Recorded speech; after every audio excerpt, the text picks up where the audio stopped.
Okay, hi everyone. My name is Isai, and I am a fourth year in the College of Natural Resources.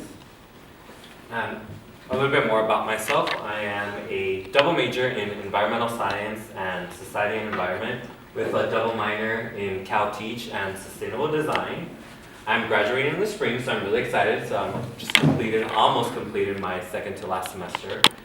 And LA native. And a little fun fact about myself, I'm an avid world traveler. I have been to 77 countries to date. I have a goal of reaching 100 countries before I turn 30, so okay, I have like 9 more years to go to 13 more countries. So this is going to be a little different because my course thread is in sciences and society, so it's going to be a little break from human-centered design.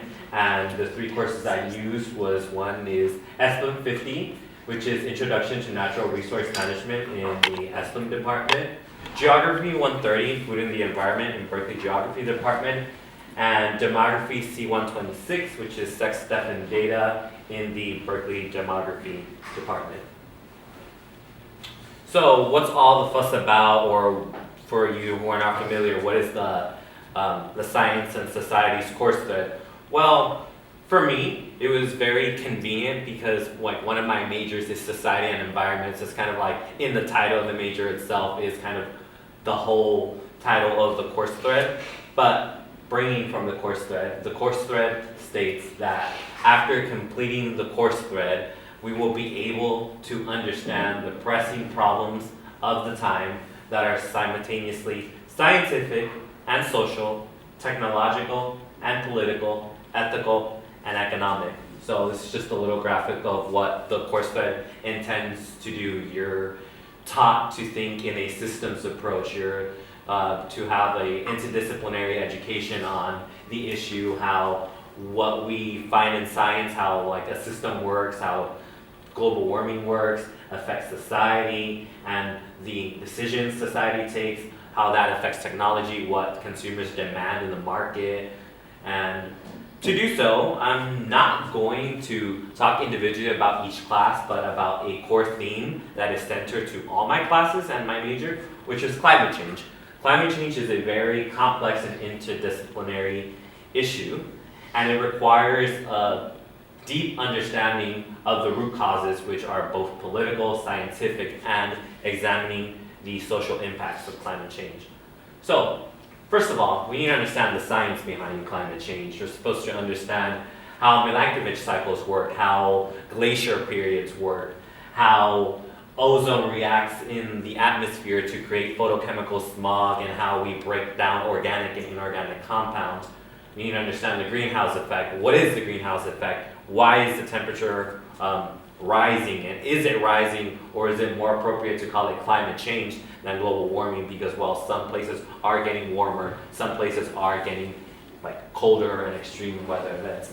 And this is a very center part of my education. Half of it is all courses on atmospheric science, chemistry, biology, ecology, but it also transcends more into the political side of it. It is on how humans interact and how we have gone about to addressing the problem. So the middle picture, the big one, is when we talk about climate change. This is what climate change looks like now. International governments, this was the Paris Agreement 3 years ago when world leaders came together to say, hey, climate change is bad, we might die, so let's do something about it.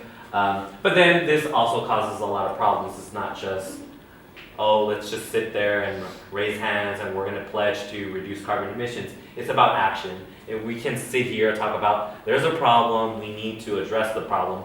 But if individually, and in this case, if each individual nation that was representing themselves weren't to actually commit to what they pledged to reduce in emissions, then change wouldn't require. So this is the other side of the course thread, where instead of just knowing the science behind it, the atmospheric science, the chemistry behind it, you need to know how political systems work, how international agreements are created, how international trade works, and how Congress works at home.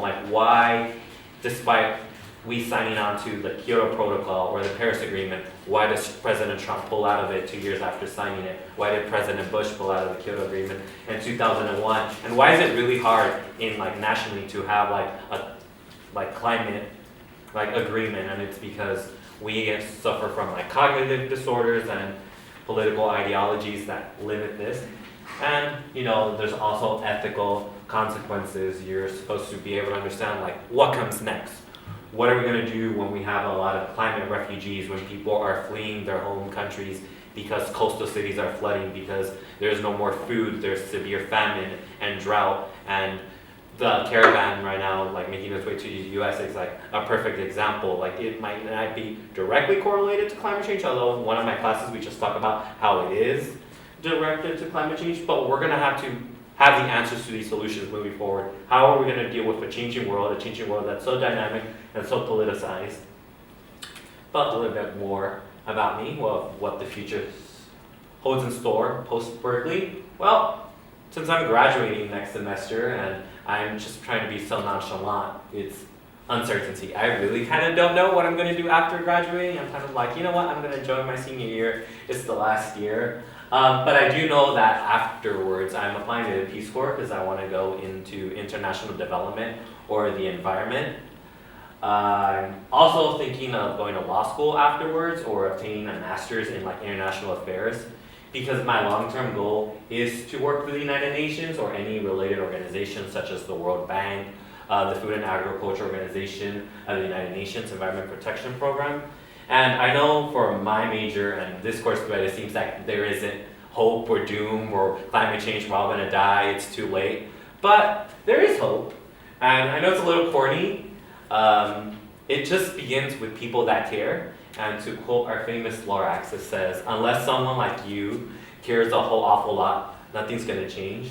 It's not. So that's kind of like what I learned, that like it takes action, individual action, and there's a lot of people out there doing great work, so it just takes us going out there and changing the world to actually see it.